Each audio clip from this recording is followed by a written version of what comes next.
Subscribe करिए हमारे channel target UP TET CTET को और बेल आइकन को दबाइए। हेलो दोस्तों, मैं आनंद स्वागत करता हूं आप सभी का आपके अपने चैनल और app target UP TET CTET में। दोस्तों, जैसा कि आपको पता है, मैं आपको डीएलएड फर्स्ट सेमेस्टर गणित की तैयारी करा रहा हूं और इसमें जो बहुत ही महत्वपूर्ण प्रश्न होते हैं आपके राजन सीरीज के, उसको मैं सॉल्व करा रहा हूं। और साथ ही साथ यहाँ पे जो प्रश्न आपकी परीक्षा में पूछे जाते हैं वो भी दिए रहते हैं। तो सभी बहुत महत्वपूर्ण प्रश्न हैं। इन सभी प्रश्नों को आप बहुत ही ध्यान पूर्वक करिए और अपनी तैयारी को बेहतर बनाइए। इससे पहले की क्लास अगर आपने नहीं देखी है तो नीचे डिस्क्रिप्शन में लिंक दिया गया है। पवन सीरीज में पूरा सॉल्व करा चुका हूँ, कंप्यूटर विषय का भी सॉल्व करा चुका हूँ। तो इसलिए आप लोग जल्द से जल्द सभी क्लासेस को देखिए और अपनी तैयारी को बेहतर बनाइए। नीचे डिस्क्रिप्शन में लिंक दिया गया है, मैथ के सामने को लिंक का आप क्लिक करेंगे तो आपके सभी क्लासेस देखने को मिल जाएंगी। अब चलिए स्टार्ट करते हैं। इससे पहले एक क्लास जो है बहुविकल्पी प्रश्नों को हमने स्टार्ट किया था राजन सीरीज के नई सीरीज 2023 का। इसका एक क्लास में ले चुका हूं जिसमें हम लोग 38 नंबर क्वेश्चन तक देख चुके थे। अब इसके बाद हम लोग इसके आगे के प्रश्नों को देखने वाले हैं। तो देखिए क्वेश्चन नंबर 39 है, 12, 24 और 36 का महत्तम समापवर्तक होगा। 12, 24 और 36 का महत्तम समापवर्तक निकालना है। तो देखिए 12 को कितना लिख सकते हैं, अभाज्य गुणनखंडों के रूप में लिखना होता है। तो 12 को लिख सकते हैं 2 दूनी 4 और 4 तियां 12, और 24 को लिख सकते हैं 2 दूनी 4 दूनी 8 त्रिक 24, और 36 को कितना लिखा जा सकता है 2 दूनी 4, 2 दूनी 4 और 4 3 का गुणा कर दीजिए। अब फिर उसके बाद गुणे 3 कर दीजिए। तो 2 दूनी 4, 4 त्रिक 12, 12 त्रिक 36। ठीक, अब जब मासा लिखना है तो जैसे यहाँ पे 2 लिखेंगे तो 2 सब में आना चाहिए। ठीक है, देखिए एक बार 2 सब में आ गया, उसके बाद फिर गुणे अगर फिर से 2 लिखना है तो 2 एक बार सब में फिर से आना चाहिए। देखिए फिर से आ रहा है।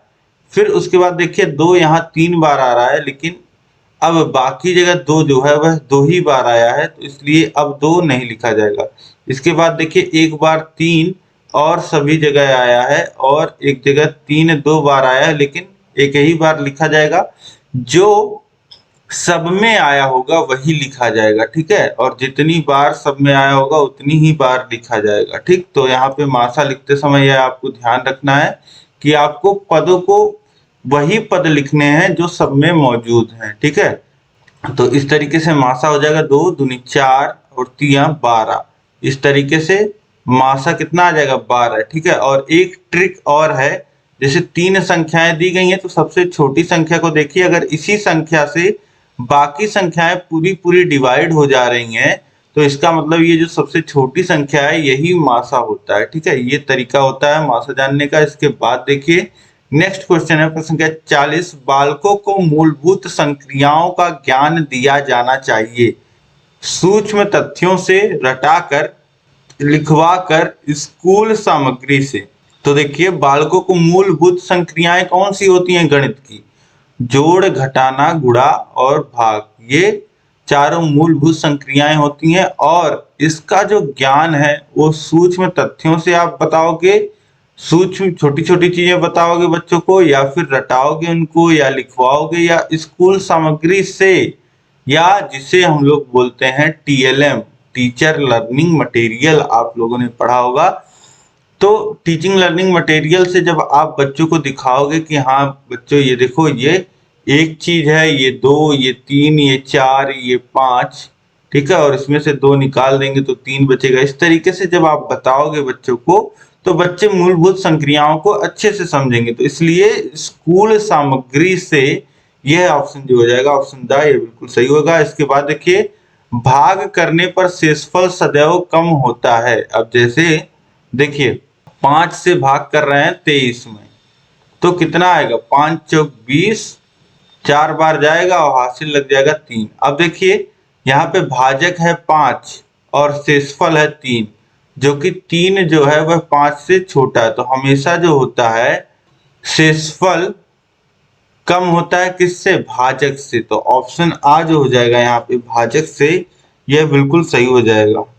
इसके बाद देखिए प्रश्न संख्या 42 है, जिस भिन्न में अंश हर से बड़ा होता है वह कहलाती है। जिस भिन्न में अंश जो होता है, जैसे 5/4 हर से बड़ा होता है, अंश हर से बड़ा होता है, ऐसे भिन्न को हम लोग बोलते हैं विषम भिन्न। ठीक है, और जिसमें अंश छोटा होता है, हर बड़ा होता है, उसको सम भिन्न बोलते हैं। इसके बाद देखिए प्रश्न संख्या 43, 13 की अनुवर्ती प्राकृत संख्या है। 13 की अनुवर्ती मतलब 13 के बाद आने वाली प्राकृतिक संख्या कौन सी है? एक जोड़ दीजिए तो कितना मिल जाएगा? 14। ऑप्शन सा जो हो जाएगा 14, यह बिल्कुल सही हो जाएगा। इसके बाद देखिए संख्या 44 है, वे सभी संख्याएं जो 2 से पूर्णतः विभाजित नहीं होती हैं कहलाती हैं। तो ऐसी संख्याएं क्या कहलाती हैं?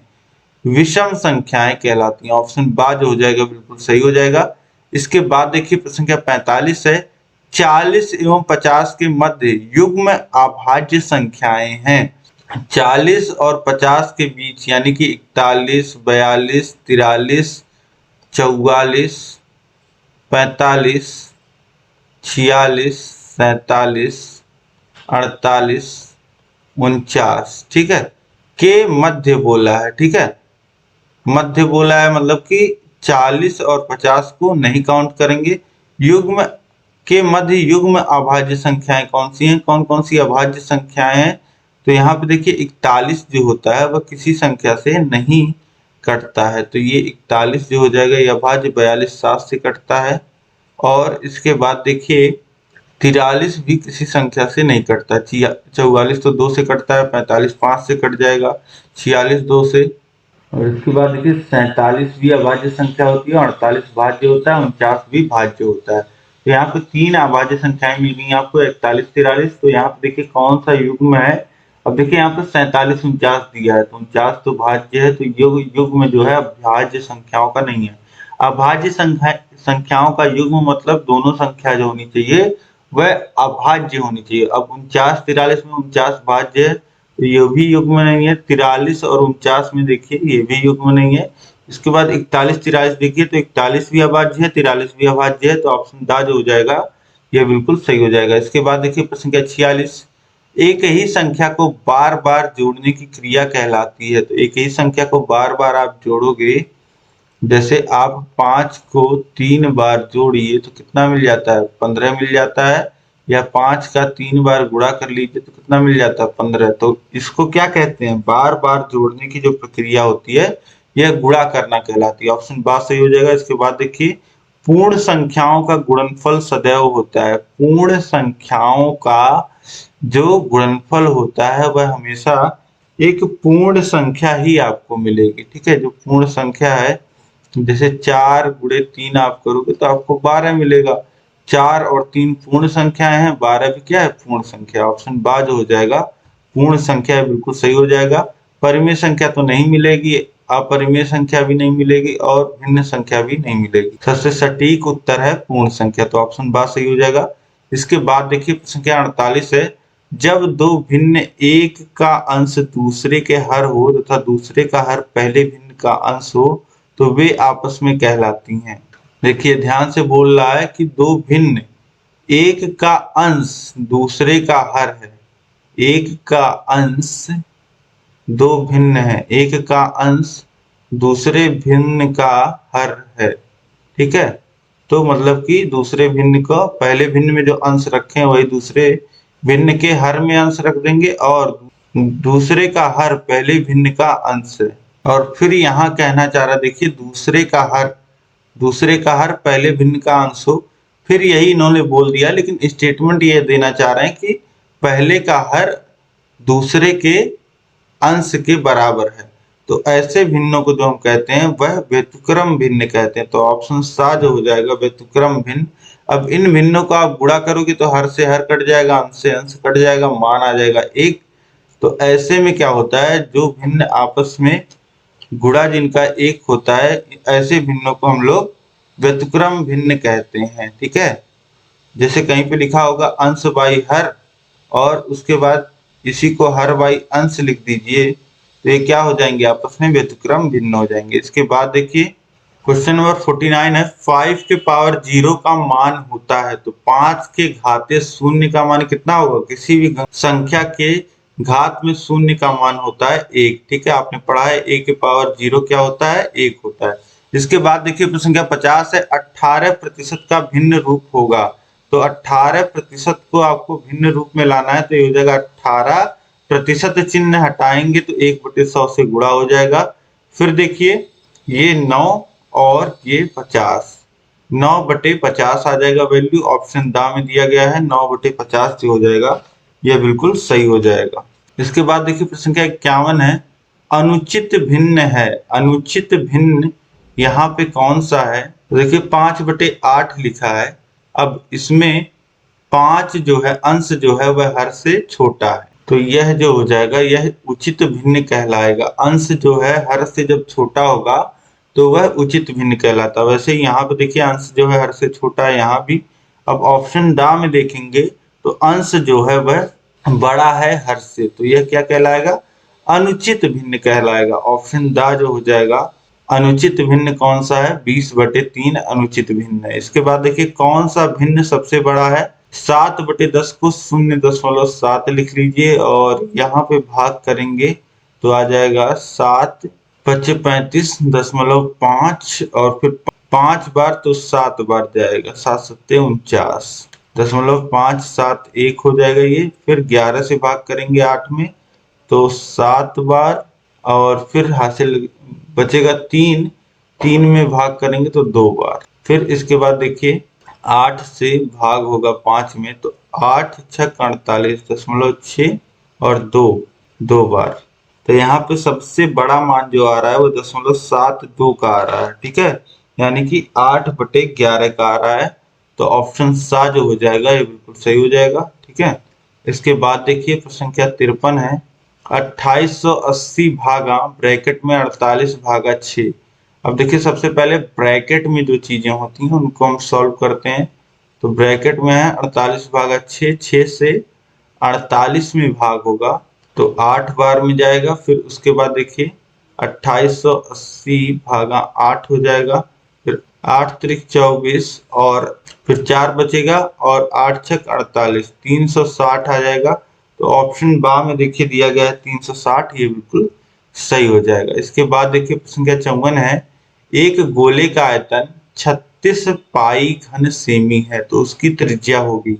एक गोले का आयतन जो बता रहा है वह है 36 पाई घन सेमी। अब गोले का आयतन कितना होता है, फॉर्मूला लिख लीजिए 4/3 पाई r क्यूब। ये होता है एक गोले स्फीयर का वॉल्यूम आयतन। ठीक, अब 36 पाई घन सेमी दिया गया है तो उसका त्रिज्या पूछ रहा है, तो वॉल्यूम की जगह रख लीजिए 36 पाई और 4/3 पाई r क्यूब। अब r क्यूब एक तरफ करिए और बाकी जो चीजें हैं उनको एक तरफ कर लीजिए, तो ये हो गया 36 पाई गुणे 3/4 पाई। अब देखिए पाई से पाई कैंसिल हो जाएगा, 4 से 36 को काटेंगे तो 9 बार में कट जाएगा और r क्यूब बराबर कितना हो जाएगा, 3×3×3 और r बराबर कितना हो जाएगा 3। ऐसे 3 का क्यूब लिख सकते हैं। ठीक है, तो इस तरीके से r की वैल्यू कितनी आ जाएगी, 3 सेंटीमीटर यहाँ पे आ जाएगी। ठीक है, तो ऑप्शन आ 3 सेमी है, बिल्कुल सही हो जाएगा। इसके बाद देखिए प्रश्न संख्या 55 है, a + b का होल स्क्वायर का मान होता है। तो ये फॉर्मूला होता है a² + 2ab + b², यही वैल्यू होती है, या a² + b² + 2ab लिख सकते हैं जैसा कि ऑप्शन दा में लिखा गया है। तो यहाँ पे ऑप्शन दा जो हो जाएगा ये बिल्कुल सही हो जाएगा, a² + b² + 2ab। यह सर्व समीका होती है, फॉर्मूला होता है, ये आपने पढ़ाई है शुरू से ही। इसके बाद देखिए प्रश्न संख्या 56 है, 5 सही 3/2 को विषम भिन्न में बदलने पर प्राप्त मान होगा। अब इसे विषम भिन्न में बदलिए तो देखिए 2 का गुणा होगा, 5 में 10 हो जाएगा, फिर 3 जुड़ेगा तो 10 धन 3/2 इसको लिखा जाएगा, या 13/2 लिखा जाएगा। ऑप्शन आ में दिया गया है 13/2 विषम भिन्न, मतलब कि जिसका अंश जो है वह बड़ा हो हर से, ऐसे भिन्न को हम क्या कहते हैं, विषम भिन्न कहते हैं या अनुचित भिन्न कहते हैं। ठीक है, अब इसके बाद देखिए अगला प्रश्न है प्रश्न संख्या 57, 1/2 और ब्रैकेट में है देखिए भाग हो रहा है 5/4 भागा 3/6। अब इसी को भाग को गुणे के रूप में अगर हम लिखना चाहें तो बाद वाले भिन्न को पलट देंगे। ठीक है, तो इसको अब आसानी से सॉल्व किया जा सकता है। 3 से 6 को काट दीजिए, 2 बार में कट जाएगा। 2 से काट दीजिए 4 को, 2 बार में कट जाएगा। फिर उसके बाद देखिए 1/2 और ब्रैकेट में 5/2 यह बचा है। अब गुणा हो जाएगा, वैल्यू कितनी आ जाएगी 5/4, जो कि यहाँ पे कहाँ पे दिया गया है, ऑप्शन द में दिया गया है 5/4। ये बिल्कुल सही हो जाएगा। इसके बाद देखिए प्रश्न संख्या 58 है, सभी संख्याओं का सार्व गुणनखंड है। सभी संख्याओं का जो गुणनखंड होता है वह क्या होता है, 1 होता है। ठीक है, 1 सभी संख्याओं के गुणनखंड में होता है, ऑप्शन आ 1, ये बिल्कुल सही हो जाएगा। इसके बाद देखिए 59 है, 7 और 16 के सार्व गुणनखंड है। 7 और 16 के सार्व गुणनखंड, इसमें देखिए 7 है, 2 है, 16 है या 1 है। तो 7 से क्या 7 और 16 दोनों कटते हैं, नहीं, 2 से नहीं, 16 से नहीं, तो 1 जो है वह दोनों का सार्व गुणनखंड है। तो ऑप्शन द 1 बिल्कुल सही हो जाएगा। इसके बाद देखिए प्रश्न संख्या 60 है, 2 और 3 का लासा है। 2 और 3 का लासा लोगे आप तो 2 और 3 का गुणा कर लीजिए, कितना आ जाएगा 6। ऑप्शन सा यहाँ पे लिखा गया है, ऑप्शन सा 6 दिया गया है। ऑप्शन सा 6 जो हो जाएगा यह बिल्कुल सही हो जाएगा। इसके बाद देखिए प्रश्न संख्या 62 है, 61 नंबर प्रश्न यहाँ पे नहीं दिया गया है। तो अब 62 देखिए, दो संख्याओं का मासा 45 और लासा 500 है। उनमें से एक संख्या 125 है, दूसरी संख्या क्या होगी। फॉर्मूला मैं आपको बता चुका हूँ, संख्या पहली संख्या गुणे दूसरी संख्या होता है, दोनों संख्याओं का मासा गुणे लासा। तो यहाँ पे देखिए एक संख्या 125 दी गई है और ये तो पहले वाला ही प्रश्न है, इसमें हमने सॉल्व किया था। फिर से सॉल्व कर लेते हैं। मासा जो 45 और दूसरा है 500। अब H2 बराबर हो जाएगा 45 गुणे 500। 125 से देखिए 500 को काट देंगे, 4 बार में कट जाएगा। 45 का गुणा 4 में होगा, फिर कितना आ जाएगा 180, यानी कि दूसरी संख्या कितनी आ जाएगी 180। ऑप्शन दा जो हो जाएगा 180 है, बिल्कुल सही हो जाएगा। इसके बाद देखिए प्रश्न संख्या 63 है, 0.05 का मान है। 0.05 का मान अगर भिन्न रूप में बदला जाए तो देखिए ऊपर नीचे 100 से गुणा कर दीजिए, 1 होता है नीचे 100 से गुणा होगा, तो ऊपर देखिए हो जाएगा 5 और नीचे क्या हो जाएगा 100। ठीक है, अब यहाँ पे 5 से 100 को काटेंगे, ऊपर नीचे 5 से काट दीजिए तो ऊपर बचेगा 1, नीचे बचेगा 20, तो ये आ जाएगा 1/20, यानी कि इसका मान कितना हो जाएगा 1/20। ऑप्शन आ जो हो जाएगा यह बिल्कुल सही हो जाएगा। इसके बाद देखिए नेक्स्ट है प्रश्न संख्या 64, 0.6 गुणे 0.4। अब इसको दशमलव हटा के देखिए, मान लीजिए 6 का गुणा 4 में हो रहा है, तो 6 चौक 24 और एक स्थान पे दशमलव यहाँ लगा, एक स्थान पे यहाँ, तो यहाँ पे 2 स्थान पे लगना चाहिए, तो एक स्थान ये, एक स्थान ये, और यहाँ दूसरे स्थान पे लग जाएगा और 0, तो 0.24 वैल्यू आ जाएगा। ऑप्शन सा में दिया गया है 0.24, ऑप्शन सा सही हो जाएगा। इसके बाद देखिए प्रश्न संख्या 65 है, 228.54 में 100 से भाग हो रहा है, तो 100 से भाग मतलब 100 में 2 शून्य होता है, तो 2 स्थान दशमलव बाईं ओर खिसक जाएगा, तो ये हो जाएगा 2.2854। 2.2854 ऑप्शन आ में ही दिया गया है, तो ऑप्शन आ सही हो जाएगा।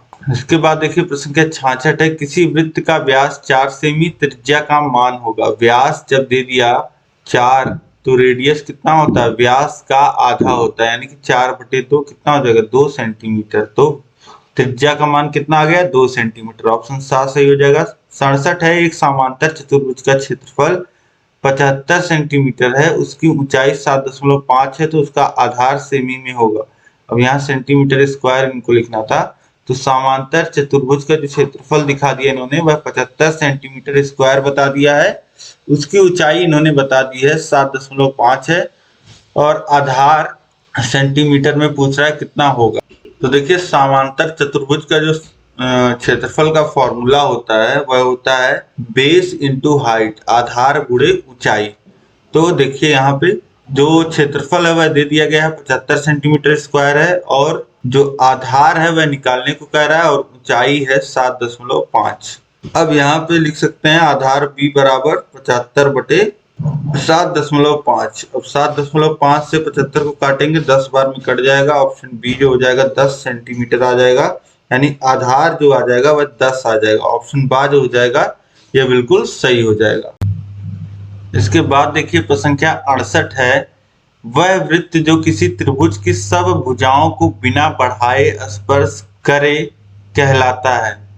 वह वृत्त, जैसे एक त्रिभुज इस तरीके से आप बना लीजिए और एक वृत्त है जो इन सभी भुजाओं को टच कर रहा है, ठीक है, इन सभी भुजाओं को। वह वृत्त जो त्रिभुज की सब भुजाओं को बिना बढ़ाए स्पर्श करता है कहलाता है वृत्त, परिगत वृत्त, अंतर्वृत्त या बहिर्वृत्त। तो उसे कहते हैं अंतर्वृत्त। ऑप्शन सा जो हो जाएगा, अंतर बना है इसलिए अंतर्वृत्त कहते हैं, अंतःवृत्त कहते हैं। तो इस तरीके से नेक्स्ट क्वेश्चन देखिए, किसी संख्या में 6 का स्थानीय मान सबसे अधिक है। किस संख्या में 6 का स्थानीय मान सबसे अधिक है? तो स्थानीय मान मैंने आपको बताया, दशमलव के बाद किस तरीके से देखते हैं, संख्या को लिखेंगे और उसमें गुणा कर देंगे। 1/100वें स्थान पे, पहला स्थान दशमलव के बाद 10वां, दूसरा 100वां, तो दूसरे स्थान पे तो 1/1 के आगे 2 जीरो, तो ये हो जाएगा यहाँ पे 6 का स्थानीय मान। यहाँ पे देखिए हो जाएगा 6 गुणे 1/, तीसरे स्थान पे तो 3 जीरो, यहाँ पे 6 गुणे 1/100 दूसरे स्थान पे है, और यहाँ पे देखिए पहले स्थान पे तो 6 गुणे 1/10, तो सबसे बड़ा मान यही आएगा 6 गुणे 1/10। ऑप्शन सा जो हो जाएगा यह बिल्कुल सही हो जाएगा। बाकी देखिए 100 से भाग हो रहा है, 1000 से 100 से, तो ये मान और छोटे हो जाएंगे, और जहां 10 से केवल भाग हो रहा है वह मान बड़ा रहेगा। तो यहाँ पे सबसे बड़ा मान जो है वह ऑप्शन सा वाला है, 144.611।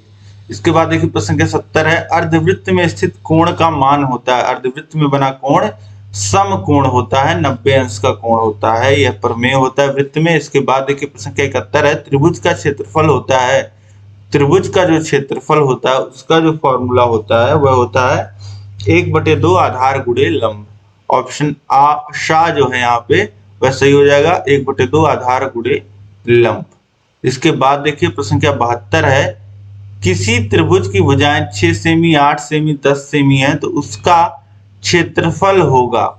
तो देखिए यहाँ से देख के ही पता चल रहा है, पाइथागोरस प्रमेय अगर आप लगाते हैं, जो सबसे बड़ी भुजा है उसका वर्ग करते हैं तो बाकी दोनों भुजाओं के वर्ग के योग के बराबर है।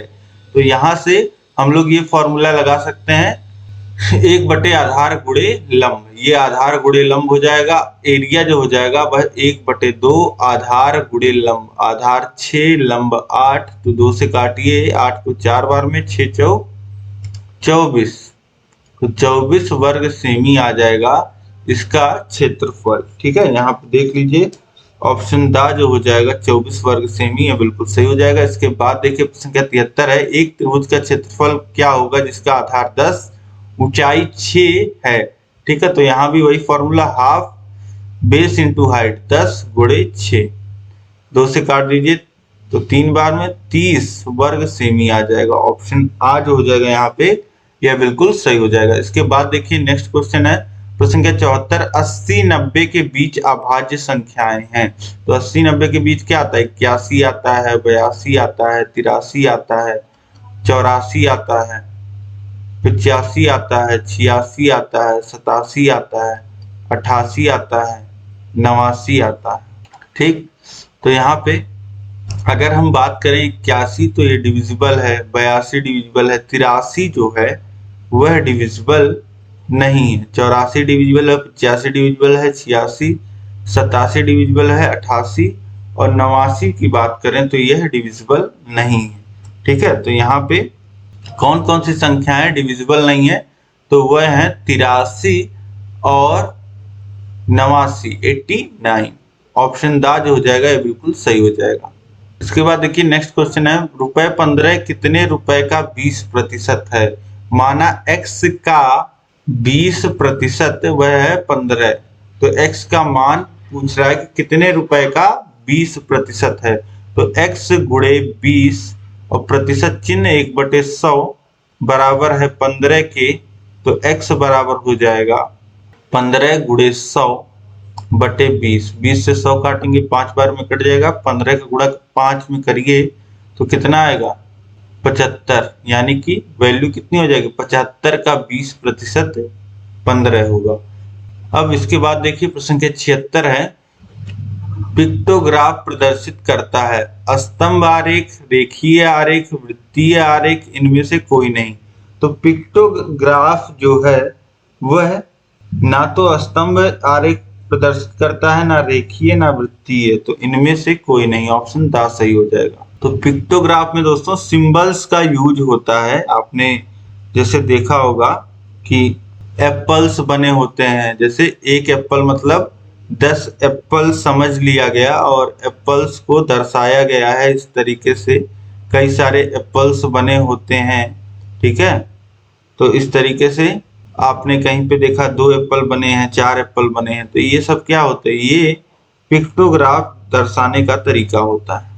तो इस तरीके से जो सिंबल्स यूज होते हैं वे सब क्या होते हैं, वो सब पिक्टोग्राफ के क्वेश्चंस होते हैं, ठीक है। तो इस तरीके से घड़ी बनी है, कहीं पे कप बना हुआ है, कहीं ट्रैक्टर बना हुआ है, कहीं पिज्जा बना हुआ है, कहीं स्माइलीज बनी हुई है, ये सब क्या होते हैं, ये सब होते हैं पिक्टोग्राफ, ठीक। तो यहाँ पे कोई आरेख नहीं होता है, सिंबल्स होते हैं। इसके बाद देखिए प्रश्न संख्या 77 है, पाई चित्र में प्रदर्शित कुल आंकड़े आधारित होते हैं। पाई चित्र में प्रदर्शित कुल आंकड़े 360 अंश पे। पाई चित्र देखिए इस तरीके से गोल में बना होता है और ये पूरा किसी भी बिंदु पे 360 अंश का कोण बनता है, आपको पता है।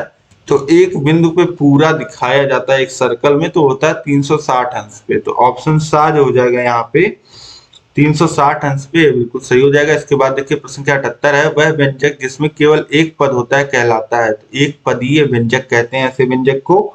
ऑप्शन आ सही हो जाएगा। 79 है, y में 5 जोड़ने पर z प्राप्त होता है, वह व्यंजक है।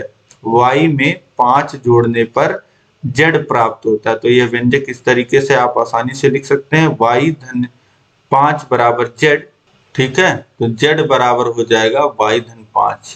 तो यहाँ पे ऑप्शन सा में दिया गया है, ऑप्शन सा सही हो जाएगा। इसके बाद देखिए 80 है, किसी संख्या का 1/4 भाग कहलाता है। 1/4 भाग देखिए पूरा होता है 100%, ठीक है। 100% का आप 1/4 कर दोगे, यानी कि 4 भाग कर दोगे, तो कितना बचेगा 25%। ऑप्शन आ जो हो जाएगा 25%, यह बिल्कुल सही हो जाएगा। इसके बाद देखिए प्रश्न संख्या 81 है, राहुल अपनी आय का 80% खर्च करके 120 बचाता है, तो उसकी मासिक आय होगी।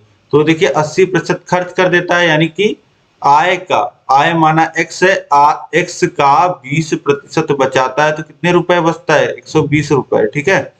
तो x का 20% है 120 रुपए, तो x बराबर क्या हो जाएगा, x बराबर हो जाएगा 120 गुणे 100 बटे 20। 20 से 100 को काटिए 5 बार में और x का गुणा होगा तो ये कितना आ जाएगा, ये आ जाएगा 120 का गुणा होगा 5 में, तो ये आ जाएगा 600। तो ऑप्शन बा जो हो जाएगा, उसकी मासिक जो आय होगी वह 600 रुपए होगी। राहुल की मासिक आय 600। इसके बाद देखिए 82 है, चित्रालेख तकनीकी का विकास किया गया था। किसके द्वारा चित्रालेख तकनीकी का विकास किया गया था, डॉक्टर ऑटो न्यूरैथ ने। तो ये जो चित्रालेख की तकनीक है इन्होंने ही इजाद की थी, इन्होंने ही विकसित की थी, डॉक्टर ऑटो न्यूरैथ ने, ठीक है। अब इसके बाद देखिए अगला प्रश्न है, निम्नलिखित में चौड़ाई नहीं होती। किसमें चौड़ाई नहीं होती, दंड आरेख में, आयत चित्र में, रेखा चित्र में या वृत्त चित्र में। तो चौड़ाई की अगर बात की जाए तो एक रेखा अगर हम लोग खींचते हैं, रेखा चित्र खींचते हैं, तो उसमें चौड़ाई नहीं होती। तो ऑप्शन सा जो हो जाएगा ये बिल्कुल सही हो जाएगा। तो इस तरीके से आपने यहाँ पे 83 क्वेश्चंस देख लिए। 2 पार्ट हमने कर लिया है, एक पार्ट और बचा हुआ है बहुविकल्पी का। आपका पूरे क्वेश्चन जो है वह समाप्त हो जाएंगे। टोटल जो है वह 127 प्रश्न है, ठीक है। तो वीडियो काफी लंबी हो रही थी, तो इस वजह से हम अब नेक्स्ट पार्ट में बाकी बचे हुए प्रश्नों को भी देख लेंगे। उम्मीद है जितने प्रश्न यहाँ पे मैं आपको करा रहा हूँ सभी प्रश्न आपको समझ में आ रहे होंगे, ठीक है। तो इसी तरीके से आप लोग भी मेहनत से लगे रहिए और इस वीडियो को अधिक से अधिक शेयर करिए। देखिए मैं लगातार आपके लिए क्लासेस लेकर के आ रहा हूँ, तो आपको भी थोड़ा सा चाहिए कि सभी वीडियोस को शेयर करिए और अधिक से अधिक लोगों तक पहुंचाइए ताकि किसी की बैक ना लगे मैथ में और सबका भला हो। ठीक है, तो अब कहीं भी कोई भी दिक्कत हो तो आप मुझे कमेंट करके बताइए। सभी क्वेश्चंस को मैं दोबारा डिस्कस करने को तैयार हूं। कहीं भी कोई भी समस्या आ रही है तो आप मुझे कमेंट करके बताइए। ये क्लास आपको कैसी लगी मुझे कमेंट करके बताइए। अभी तक अगर आपने चैनल को सब्सक्राइब नहीं किया है तो चैनल को सब्सक्राइब कर लीजिए, उसके बगल है बेल आइकन, उस पर ऑल सेलेक्ट कर लीजिए ताकि सभी नोटिफिकेशंस जो है वह आपको मिल पाए। और सभी क्लासेस की जो लिंक है वह नीचे डिस्क्रिप्शन बॉक्स में दी गई है, वहां से जाकर के आप पढ़ सकते हैं। और कम समय में अगर आप बेहतर तैयारी करना चाहते हैं तो आप हमारे ऐप को डाउनलोड करिए। ऐप पे फर्स्ट सेमेस्टर में इनरोल करिए, वहां पे आपको और बेहतर तैयारी, आप कम समय में बेहतर तैयारी कर पाओगे। टेस्ट सीरीज वहां पे मिल जाएगी आपको, हैंड रिटन नोट्स का पीडीएफ मिल जाएगा और साथ ही राजन पवन सीरीज का पीडीएफ मिल जाएगा, टेस्ट सीरीज मिल जाएगा। तो ये सारी सुविधाएं आपको हमारे app target UP TET CTET पे मिलेंगी, जो कि प्ले स्टोर से आप डाउनलोड कर सकते हो या नीचे डिस्क्रिप्शन में लिंक दिया गया है वहां से डाउनलोड कर सकते हो। अब हम लोग मिलेंगे नेक्स्ट क्लास में। बहुविकल्पी नेक्स्ट क्लास में खत्म हो जाएगा, उसके बाद हम लोग देखेंगे तिलक उत्तरी। मिलते हैं नेक्स्ट क्लास में। जय हिंद।